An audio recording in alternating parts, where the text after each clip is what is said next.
আচ্ছা, কোষে দেখি 12, 15 দাগে বিয়ের এক একটা।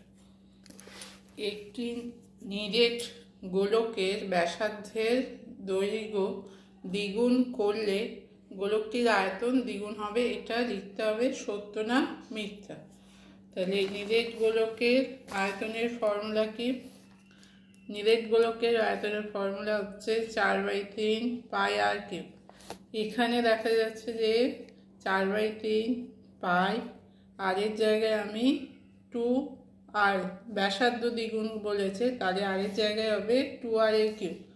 তাহলে 4/3 পাই 2 এর কিউব হচ্ছে 8r কিউব, 4 গুণিতক 8 32/3 পাই আর কিউব।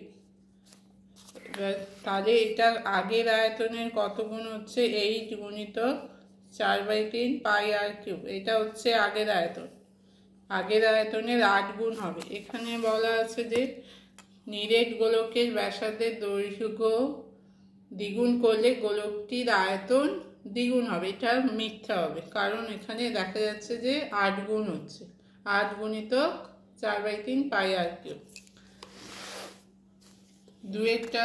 দুটি অর্ধ গোলকের বক্ষতলের ক্ষেত্রফল 4:9 হলে তাদের ব্যাসার্ধের দৈর্ঘ্যের অনুপাত হবে 2:3।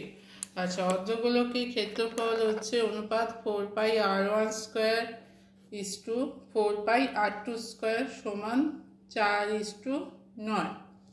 তাহলে r1/r1²r2² কি হবে? r1/r2²। তাহলে r1/r2², 4/9কে 2/3 তাহলে r1/r2 সমান হবে 2/3। তাহলে r1:r2 হচ্ছে 2:3। তাহলে যদি ক্ষেত্রফলের অনুপাত 4:9 হয়, ব্যাসার্ধের দৈর্ঘ্যের অনুপাত হবে 2:3। এটা হচ্ছে সত্য। সি একটা শূন্যস্থান পূরণ করো। একটি তল বিশিষ্ট ঘনবস্তুর নাম হচ্ছে গোলক। একটি নিরেট অর্ধগোলকের সমতলের সংখ্যা কটি? একটি।